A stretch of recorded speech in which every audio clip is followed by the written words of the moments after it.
Hello guys, हम start करते हैं। हम दो ध्रुवीयता को चुनौती गुटनिरपेक्षता ने कैसे दी। ये मोस्ट इम्पोर्टेंट क्वेश्चन है और आता ही आता है। आप इसे नोट कर लें और लिख कर रख लें कि क्वेश्चन आएगा ही आएगा, 100% आएगा कि गुटनिरपेक्ष आंदोलन क्या होता है, या फिर भारत ने इसमें क्या महत्वपूर्ण भूमिका निभाई, या फिर इसने दो ध्रुवीय विश्व को गुटनिरपेक्षता ने कैसे चुनौती दी, या फिर आप मानते हैं कि भारत आज भी गुटनिरपेक्षता की नीति को चलाने में सफल रहा है। इस तरीके से क्वेश्चन बन के आता है, तो आपका 4 मार्क्स का आएगा, फिर 6 मार्क्स का आएगा, या फिर 2 मार्क्स का क्वेश्चन इसमें से आएगा ही आएगा। 2 मार्क्स का पूछेगा कि गुटनिरपेक्षता की नीति तटस्थता की नीति रही है, आप बताइए। इस तरीके से क्वेश्चन पूछा जाता है। तो आज हम पढ़ लेते हैं कि गुटनिरपेक्षता क्या होता है। पहले इसमें हमें देखने को मिलेगा और इसने दो ध्रुवीयता को चुनौती कैसे दी। स्टार्ट करते हैं गाइस।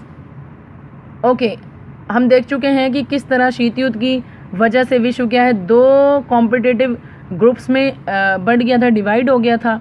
लेकिन इसी संदर्भ में क्या है, गुटनिरपेक्षता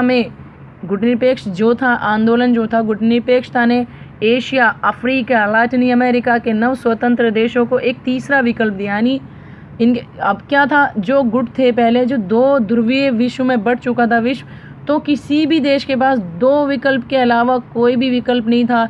या तो वो सोवियत संघ के साथ शामिल हो, या फिर वो अमेरिका के साथ शामिल हो जाएं। लेकिन भारत एक ऐसा देश था, भारत था, युगोस्लाविया था, और भी थे, एशिया के अन्य देश थे, जिसने शुरुआत की गुटनिरपेक्षता की। सबसे पहले से महत्वपूर्ण भूमिका निभाने वाला हमारा भारत है। हमारे जवाहरलाल नेहरू प्राइम मिनिस्टर थे फर्स्ट, उन्होंने कहा था कि हम नहीं लड़ सकते क्योंकि हम अभी आज़ाद हुए हैं 1947 में। अब हमारी क्षमता नहीं है कि हम लड़ाई करें, हम चाहते हैं कि हम अपना विकास करें। तो हम ऐसी नीति का पालन करेंगे कि जो क्या करेगी, दुश्मनी तो नहीं रखेगी, लेकिन सबसे मित्रतापूर्वक संबंध रखेगी। और जिसको भी इस नीति में शामिल होना है, इस गुट में शामिल होना है, वो सब हमारे तरफ आ जाओ। आप देखेंगे एशिया, अफ्रीका और लैटिन अमेरिका के जो मोस्टली कंट्रीज़ थी 90s, 50s और 40s के टाइम पर क्या है, फ्रीडम ले रही थी। तो उन्हें चाहिए था कि हम क्या है, तीसरा विकल्प में आए और अपना विकास कर सकें। तो और उन्हें ये तीसरा विकल्प बहुत ज़्यादा क्या है, इंटरेस्टेड लग रहा था, और इसमें वो इंटरेस्ट ले रही थी। और जो देश थे, और नीचे पढ़ लेते हैं कि यह विकल्प था दोनों महाशक्तियों के गुटों से अलग रहने का। ये हम पहले बता चुके हैं। गुटनिरपेक्ष आंदोलन की जड़ में युगोस्लाविया के कौन थे, जोसेफ ब्रॉज टिटो थे, और भारत के प्राइम मिनिस्टर नेहरू, और मिस्र के गमाल अब्दुल नासिर, ये थे। इन तीनों की दोस्ती थी। इन तीनों ने क्या करा, सन 1956 में एक सफल बैठक की, तीनों ने मिलकर। और फिर ये इंडोनेशिया के सुकर्नो और घाना के वामे एन क्रोमो ने इनका जोरदार समर्थन किया। सबसे पहले 5 गुटनिरपेक्ष आंदोलन के जो नेता कौन कौन रहे, सबसे फर्स्ट जोसेफ ब्रॉज टिटो, ये युगोस्लाविया के पीएम थे। भारत के जवाहरलाल नेहरू, ये इंडिया के पीएम थे। और एक मिस्र के गमाल अब्दुल नासिर, ये कहाँ थे, ये मिस्र के नेता थे। और इन्होंने क्या 1956 में एक पहली बैठक की, जिसमें क्या था, इंडोनेशिया के और घाना के पीएम्स ने भी क्या इनका ज़ोरदार सपोर्ट किया। तो आप देखेंगे कि 5 नेता ऐसे थे जिन्होंने क्या करा, गुटनिरपेक्ष आंदोलन के लिए पहल की। और ये क्या है, गुटनिरपेक्ष आंदोलन के संस्थापक कहलाए। आई होप गाइज कि आप इजीली समझ रहे होंगे। अगर आप बुक लेकर बैठे हुए हैं पढ़ने के लिए, तो आपको कहीं भी कोई दिक्कत नहीं होगी इस चैप्टर को समझने में। आप देखेंगे कि ये क्या है, ये देश क्या है, गुटनिरपेक्ष आंदोलन के समर्थक कहलाए 5 देश। कौन, युगोस्लाविया, मिस्र, इंडिया, घाना और इंडोनेशिया। ओके, पहला क्या है, पहला जो गुटनिरपेक्ष सम्मेलन हुआ वो कब हुआ, 1961 में बेलग्रेड में हुआ। ये इसका क्वेश्चन बनता है, इसका एक क्वेश्चन ही बनता है कि बेलग्रेड जो सम्मेलन है वो क्या है, बेलग्रेड सम्मेलन क्या है। इस तरीके से क्वेश्चन बनता है, बेलग्रेड सम्मेलन क्या है, इस तरीके से क्वेश्चन बनता है। तो ये 2 मार्क्स का क्वेश्चन आता है। तो आप बताएंगे 1966 में हुआ था, ये गुटनिरपेक्ष सम्मेलन था एक। ये सम्मेलन क्या है, कम से कम 3 बातों पर इस सम्मेलन का क्या रिजल्ट निकला। जब ये सम्मेलन हुआ, ये बैठक हुई, तो इसमें 3 बातें सामने आई एक तो ये कि इन 5 देशों के बीच सहयोग रहेगा, यानी 5 देश मिलकर रहेंगे। नंबर 2, शीत युद्ध का प्रसार और इसके बढ़ते हुए दायरे को ये क्या है, कंट्रोल करेंगे और इसमें किसी भी तरीके से साथ नहीं देंगे। नंबर 3, अंतर्राष्ट्रीय फलक यानी इंटरनेशनल लेवल पर बहुत से नव स्वतंत्र अफ्रीकी देशों का नाटकीय उदय हो रहा था और 1960 तक संयुक्त राष्ट्र संघ यानी कि UNO 16 नए अफ्रीकी देश बतौर सदस्य शामिल हो चुके थे। इसका ये रिजल्ट निकला था। आप देखेंगे जो पहला गुटनिरपेक्ष सम्मेलन जो है उसमें 25 सदस्य देश शामिल हुए थे। यहाँ पर आप देखेंगे ये जो पहला आपका गुटनिरपेक्ष देश जो सम्मेलन हुआ उसमें कितने देश शामिल हुए, कितने सदस्य मिल चुके थे। यहाँ पर आपको 25 सदस्य मिल चुके थे। आपको नोट्स बनाने पड़ेंगे पॉइंट टू पॉइंट।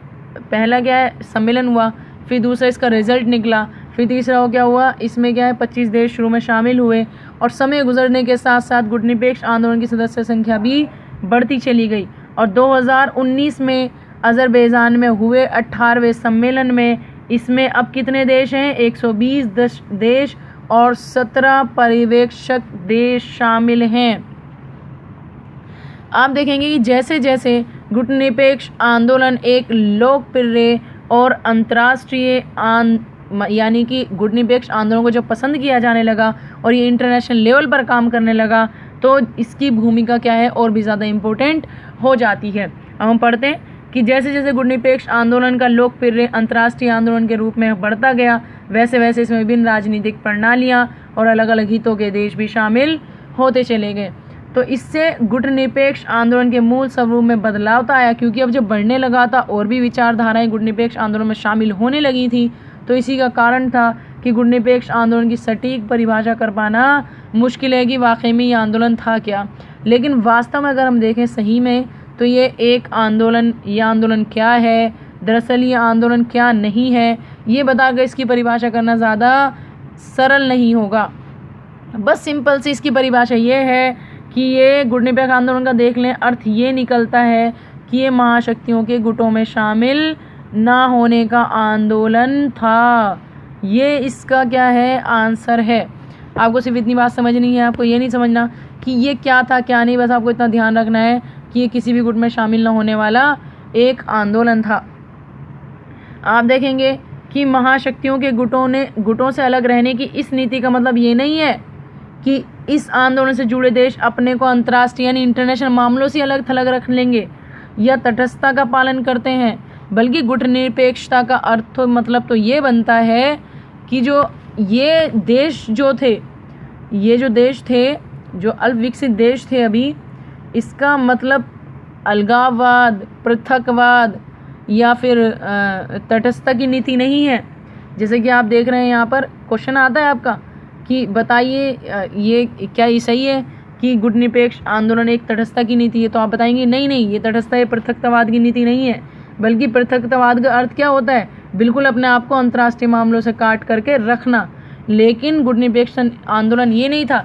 गुटनिरपेक्ष आंदोलन का मतलब सिर्फ इतना था कि अपने आप को युद्ध से बचाना, बाकी पूरे विश्व के साथ स्वतंत्रतापूर्वक और मित्रतापूर्वक संबंध बनाना। आप देखेंगे 1787 में अमेरिका ने स्वतंत्रता की लड़ाई लड़ी।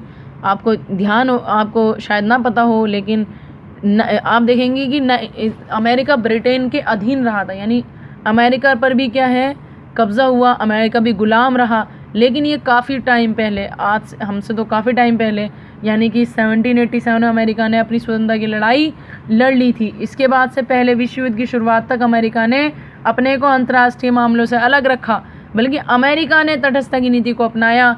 लेकिन उसने क्या करा, पृथकतावाद की विदेश नीति अपनाई थी। समझ में आ रहा है अब अर्थ पृथकतावाद और अलगाववाद में और गुटनिरपेक्ष आंदोलन में क्या डिफरेंस है। आप देखेंगे कि इसके विपरीत गुटनिरपेक्ष आंदोलन क्या है, आप समझाएंगे इसको कि अमेरिका ने ऐसे पृथकतावाद की नीति अपनाई थी, लेकिन गुटनिरपेक्ष इसके बिल्कुल क्या है, उलट है। क्योंकि जिसमें क्या भारत भी शामिल है और शांति स्थिरता बनाए रखने के लिए प्रतिद्वंदी गुटों के बीच बिचौलिया की सक्रिय भूमिका भारत ही निभा रहा था। और गुटनिरपेक्ष देशों की ताकत की जड़ उनकी आपसी एकता और महाशक्तियों द्वारा अपने अपने खेमे में शामिल करने की पुरजोर कोशिश के बावजूद ऐसे किसी खेमों में शामिल ना होने के उनके संकल्प में है। गुटनिरपेक्ष का अर्थ तो ये है। नंबर 3 यही बन जाएगा आपका पॉइंट कि गुटनिरपेक्ष का अर्थ क्या है, तटस्थता का धर्म निभाना नहीं है, है ना। 3rd पॉइंट बनता है आपका, 1st, 2nd, 3rd। तटस्थता का अर्थ तो होता है मुख्य युद्ध में शामिल ना होने की नीति का पालन करना, और तटस्थता की नीति का पालन करने वाले देश के लिए ज़रूरी नहीं कि वह युद्ध को समाप्त करने में मदद करे, बल्कि ऐसे देश में शामिल नहीं होते और ना ही युद्ध के सही गलत होने के बारे में उनका कोई पक्ष होता है। समझ में बात आई कि गुटनिरपेक्ष आंदोलन का समर्थन जो कर रहे हैं, तटस्थता का मतलब ये नहीं होता कि आप युद्ध करने वालों को रोक दें या फिर युद्ध करने वालों के बीच में आप ये बताएं कौन सही है कौन गलत है। नहीं, मतलब सिर्फ इतना है कि अगर आपको युद्ध गलत लगता है तो आप दोनों से अपने आप को अलग करें। आप किसी के नेता ना बने कि हाँ तू सही है तू गलत है। आप देखेंगे दरअसल कई कारणों से गुटनिरपेक्ष देश, जिससे भारत भी शामिल है, युद्ध में शामिल हुए हैं। इन देशों ने दूसरे देशों के बीच युद्ध हटाने को टालने के लिए हमेशा ही निरंतर कोशिश की है और हो रहे युद्ध के अंत के लिए हमेशा से इन्होंने क्या है प्रयास किए हैं। आप देखेंगे हम नेक्स्ट टॉपिक पढ़ेंगे। अब जब गुटनिरपेक्ष आंदोलन आया तो गुटनिरपेक्ष आंदोलन के बाद नव अंतर्राष्ट्रीय आर्थिक व्यवस्था का भी आगमन हुआ। इसको हम बाद में पढ़ेंगे। Thank you so much for watching our video and आप प्लीज़ अगर हमारा चैनल आपको सही लगता है, अगर आपको समझ में आता है तो हमारा चैनल लाइक एंड सब्सक्राइब कीजिए। नेक्स्ट हम कल पढ़ेंगे। Thank you so much.